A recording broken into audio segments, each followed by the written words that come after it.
لیلا نے پوچھا۔ مریم نے عزیزہ کو اپنے بازو میں ایڈجسٹ کیا۔ میں دیکھ رہی ہوں۔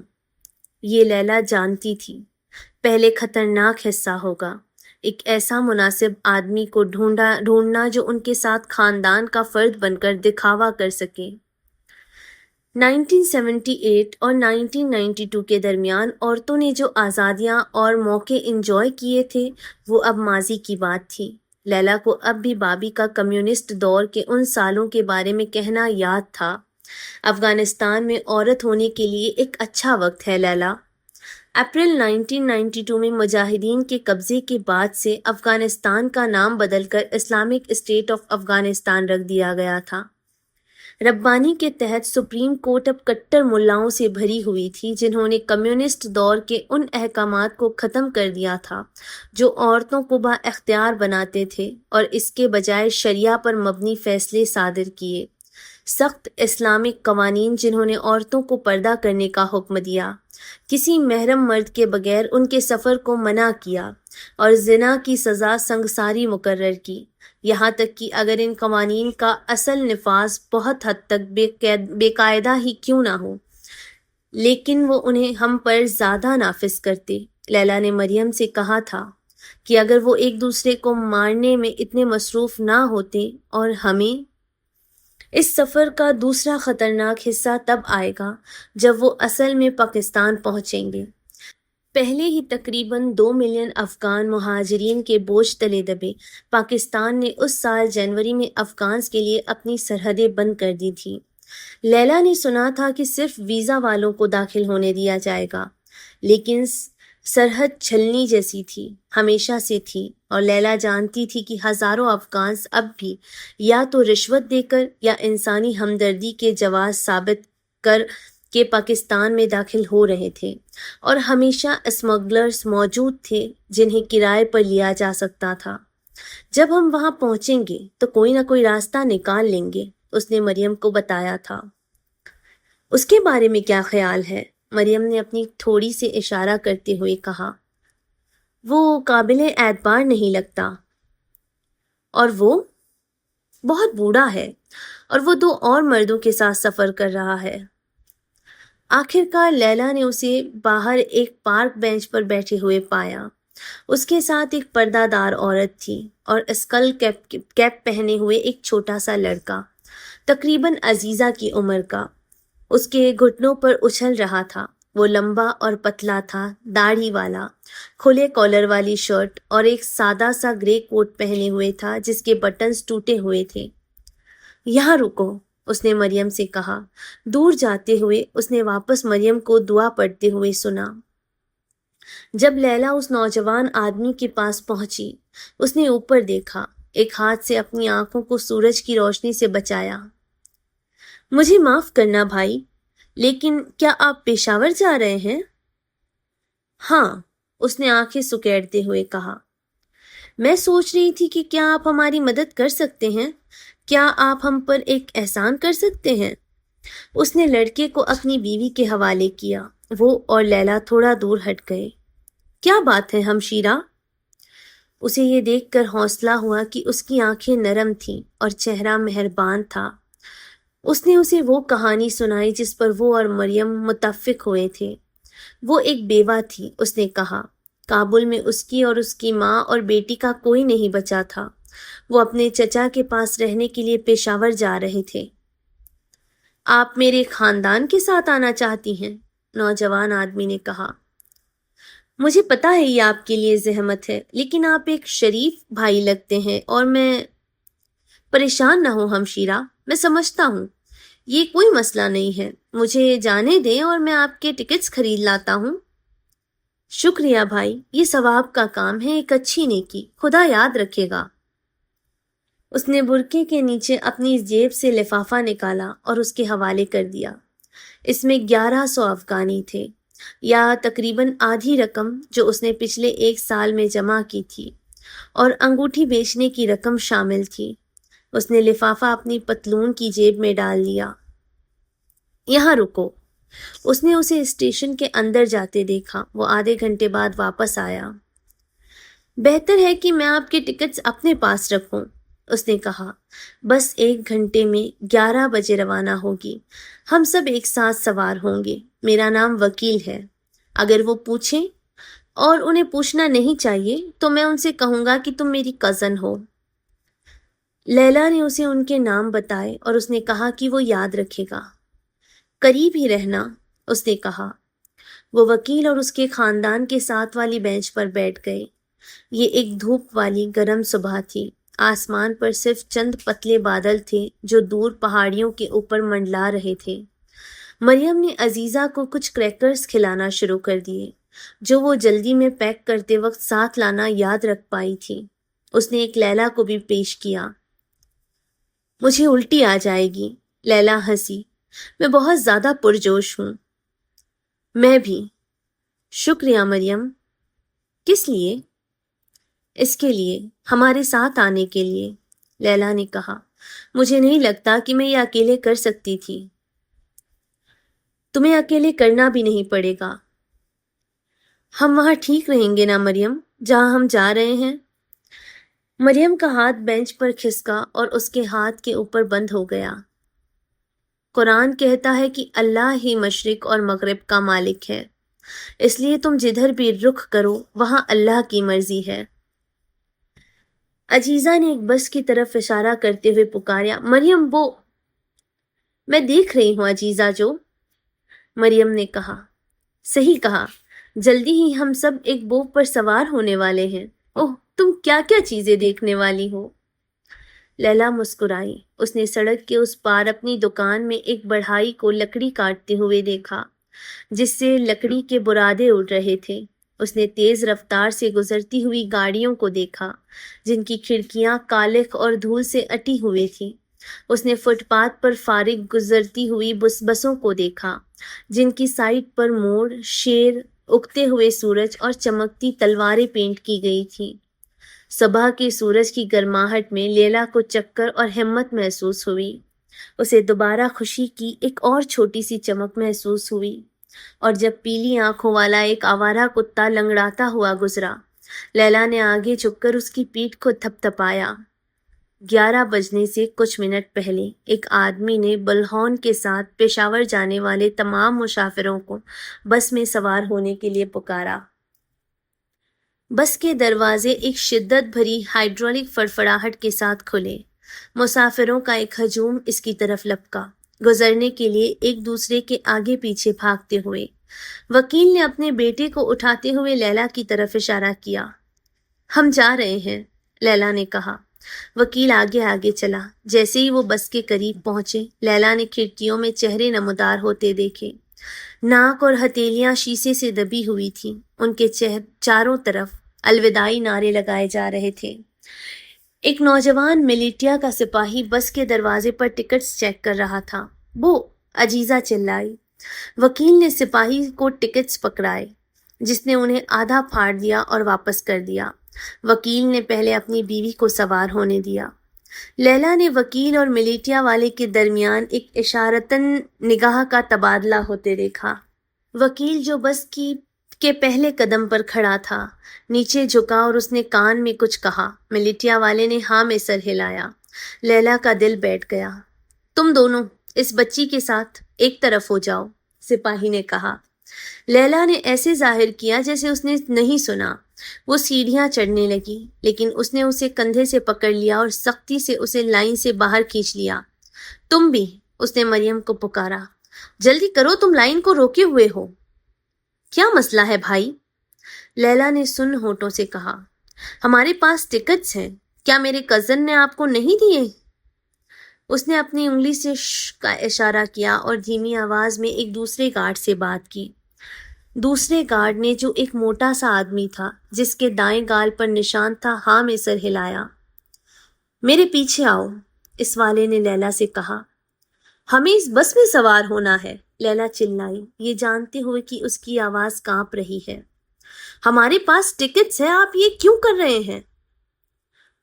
تم اس بس پر نہیں چڑھنے والی، بہتر ہے کہ تم یہ بات مان لو۔ تم میرے پیچھے آؤ گی، ورنہ کیا تم چاہتی ہو کہ تمہاری چھوٹی بچی تمہیں گھسیٹتے ہوئے دیکھے؟ جب انہیں ایک ٹرک کی طرف لے جایا جا رہا تھا، لیلا نے اپنے کندھے کے اوپر سے